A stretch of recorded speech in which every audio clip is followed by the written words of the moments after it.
నమస్తే. Gold rate ఎవరు control చేస్తారు? ఎలా కంట్రోల్ చేస్తారు? ఏ ఏ కారణాల వల్ల ఈ రేటు పెరుగుతుంది, తగ్గుతుంది? సాధారణంగా ఈ రేట్ అనేది ప్రపంచవ్యాప్తంగా ఒకటే రేట్ ఉంటుంది. మనకు ఒక రేటు, వాళ్ళకు ఒక రేటు అని పెద్ద తేడా ఏమి ఉండదు. దీన్ని ఎవరు కంట్రోల్ చేస్తారు? దీనికి వచ్చిన కారణాలు, మొదటిది సప్లై అండ్ డిమాండ్.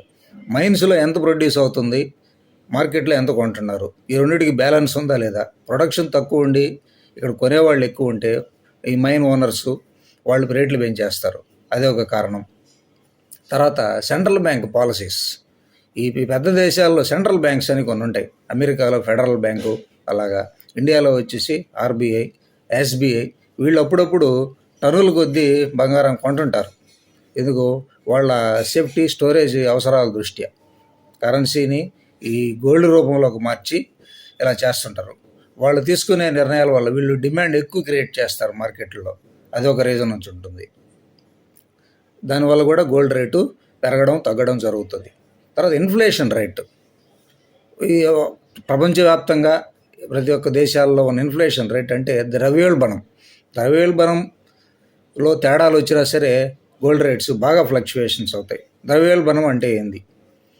ఇప్పుడు మార్కెట్లో సపోజ్ ఒక దేశంలో 50 లక్షల కోట్లు కరెన్సీ తిరుగుతూ ఉంది, మార్కెట్లో సర్క్యులేషన్లో ఉంది. దానికి ఈక్వల్ అమౌంట్ ఆఫ్ గోల్డ్ బ్యాంకులో ఉండాలి, ఆర్బీఐ దగ్గర ఉండాలి. అంత గోల్డ్ ఉంటేనే ఈ సర్క్యులేషన్కి వాల్యూ ఉంటుంది. ఇక్కడున్న ఈ పేపర్ నోట్కి వాల్యూ ఉంటుంది. మార్కెట్లో 50 లక్షల కోట్లు తిరుగుతూ ఉండి బ్యాంకులో కనుక 40 లక్షల కోట్లే కనుకుంటే ఈ ఎక్స్ట్రా ఉన్న 10 లక్షల కోట్లు కరెన్సీ వచ్చేసి ఇది ద్రవ్యోల్బణం. యాక్చువల్ దొరత లేదు దీనికి. సో ఇలాంటి పరిస్థితులు ఎదురైనప్పుడు కూడా గోల్డ్ రేటు బాగా మారుతుంది. తర్వాత ఈ దేశాల యొక్క కరెన్సీ వాల్యూస్ మారుతూ ఉంటాయి. యుఎస్ డాలర్స్, యూకే పౌండు, దీనారు, ఇలాగా పెద్ద పెద్ద కరెన్సీస్ ఉంటాయి ప్రపంచంలో ఉన్న వాటిల్లో పర్టికులర్గా యుఎస్ డాలర్ ఫ్లక్చువేషన్ వచ్చినప్పుడు కూడా గోల్డ్ రేటు విపరీతంగా మారుతుంది.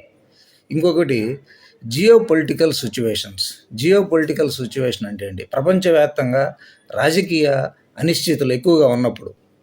రాజకీయ అనిశ్చితులు ఎప్పుడు ఉంటాయి? సడన్గా ఒక దేశంలో గవర్నమెంట్ కొలాప్స్ అయిపోయింది, అవిశ్వాస తీర్మానం పెట్టి పడగొట్టేశారు, లేకపోతే అధ్యక్షుడిని చంపేశారు, ఆడ అధికార లోపాలు ఏర్పడతాయి అన్నమాట. లేదంటే ఇరాన్ యుద్ధం జరుగుతూ ఉంది, మొన్నటి వరకు యుక్రెయిన్ రష్యా యుద్ధం జరిగింది. ఇలాంటి సిచ్యువేషన్స్ వచ్చినప్పుడు ప్రపంచం మొత్తం మీద ఒక అలజడి వస్తుంది రాజకీయంగా. అలాంటివి వచ్చినప్పుడు కూడా గోల్డ్ రేట్స్ బాగా మారుతాయి. ఇంకొక రీజన్ వచ్చేసి ఈ బ్యాంక్ రేట్, ఇంట్రెస్ట్ రేట్స్ అని ఉన్నాయి. ఈ పెద్ద బ్యాంకులు, సెంట్రల్ బ్యాంక్స్ కానీ మామూలు నేషనలైజ్డ్ బ్యాంక్స్ వడ్డీ రేట్లని పెంచినా తగ్గించినా, వడ్డీ రేట్లు పెంచితే గోల్డ్ రేటు తగ్గుతుంది. ఈ బ్యాంకులు వడ్డీ రేట్లు తగ్గిస్తే గోల్డ్ రేటు పెరుగుతుంది. ఎందుకంటే పెద్ద మదుపరులు ఉంటారు, పెద్ద పెట్టుబడిదారులు. వడ్డీ రేట్లు తగ్గినప్పుడు ఆడ భారీగా 1000 కోట్ల రుణాలు తీసేసుకొని ఈ బంగారంలో ఇన్వెస్ట్ చేస్తారు. అందుకే వాళ్ళు ఎటు తగ్గిస్తే డిమాండ్ పెరిగి గోల్డ్ రేటు పెరుగుతుంది. సో ఇలా జరుగుతూ ఉంటుంది అనమాట. ఈ ప్రపంచవ్యాప్తంగా ఉన్న ఈ గోల్డ్ రేట్లని ఎవరు కంట్రోల్ చేస్తారు? ఇద్దరు, అమెరికా, ఆ తర్వాత లండన్. అమెరికాలో కామెక్స్ అని ఒక ఇన్స్టిట్యూట్ లాంటిది ఉంటుంది, ఫైనాన్షియల్ ఇన్స్టిట్యూట్. వాళ్ళు డిసైడ్ చేస్తారు ఇవన్నీ స్టడీ చేసి. తర్వాత లండన్ బులియన్ మార్కెట్స్ అసోసియేషన్ అని ఇంకోటి ఉంది.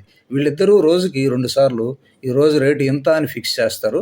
ఆ రేటుకే ప్రపంచం మొత్తం మీద అమ్మకం కానీ కొనుగోలు కానీ జరుగుతూ ఉంటుంది. ఈ విధంగా గోల్డ్ రేట్ అనేది ప్రతిరోజు మారుతూ ఉంటుంది. ఇవన్నిటికన్నా ఎక్కువ ప్రమాదకరమైంది ఏంటంటే జియో పొలిటికల్ సిచ్యువేషన్ అనేది ప్రమాదకరమైంది. ఎప్పుడు ఎక్కడైనా రాజకీయ అనిశ్చితి రావచ్చు, యుద్ధం మొదలు కావచ్చు, ఇంకేదన్నా విపరీత పరిస్థితులు ఏర్పడినప్పుడు కూడా, లేకపోతే ఎవరైనా క్రియేట్ చేసినా కానీ కావాలని ఈ రేట్ని ఎఫెక్ట్ చేద్దామని చెప్పి అప్పుడు కూడా గోల్డ్ రేటు అతి త్వరగా మారుతూ ఉంటుంది.